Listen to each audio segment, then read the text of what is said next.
The bedroom was dim, lit only by the soft glow of the city lights spilling through the blinds. I sat cross-legged on the edge of the bed, pretending to scroll through my phone, but my eyes never left him. He had that look, half distracted, half guilty, that immediately sets your instincts on fire. "Hey," he said, voice casual. Too casual. My stomach twisted because I'd seen this before, the way someone tries to act normal when everything inside them is screaming otherwise. "I was just checking something," he added quickly, tossing his phone across the bed. Not gently, not absent-mindedly, but like it carried weight, like it was a confession in disguise. I froze. My chest tightened in a way I hadn't felt in years, because I knew.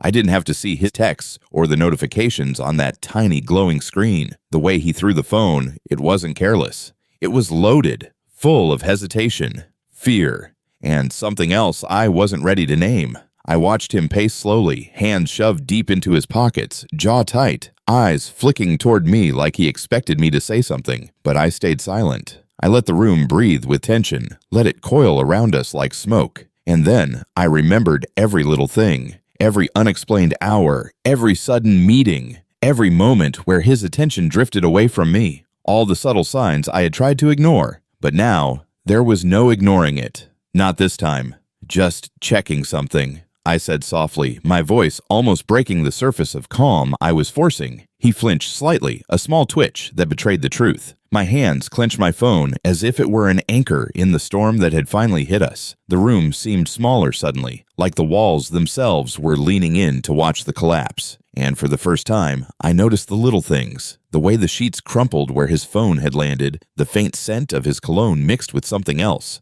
something foreign, something that didn't belong. It's complicated," he started, fumbling over his words. I could see the panic in his eyes now, and I realized something heartbreaking. He had been rehearsing lies in his head for so long, he didn't even know how to speak the truth.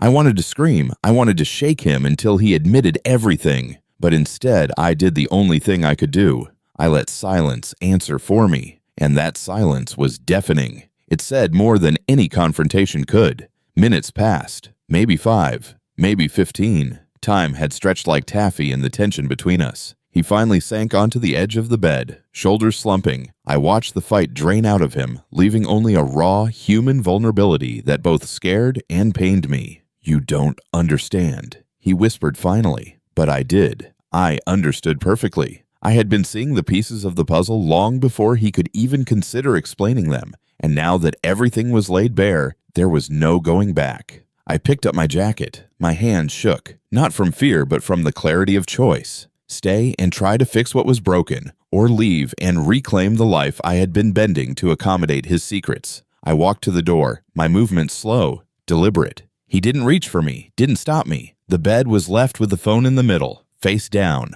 like a casualty of trust. As I stepped out into the night, the city lights no longer felt soft or comforting. They felt honest, free. Like I had finally left the weight of deception behind me. Sometimes the most dramatic moments don't come from shouting or confrontation. They come from the quiet realizations, the small gestures, the way a simple throw of a phone can shatter everything you thought you knew. And that night, I learned something that I will carry forever. The truth doesn't always need words. Sometimes it only needs to be felt. Standing alone on the sidewalk, the cool night air brushing against my face, I realized something essential. Leaving isn't weakness. It's clarity. It's knowing your worth and refusing to let someone else's secrets define your peace. The city hummed around me, alive and indifferent, and yet I felt a strange kind of liberation in its chaos. Every lie he told, every small betrayal had led me to this moment, alone, but unbroken. Sometimes closure doesn't come from confrontation or explanations. Sometimes it comes from walking away, letting the silence speak, and trusting yourself enough to embrace the unknown. That night, I didn't just leave a room or a person behind. I left the weight of doubt, the shadow of mistrust, and stepped into a freedom I hadn't known I deserved. And for the first time in a long time, I felt whole.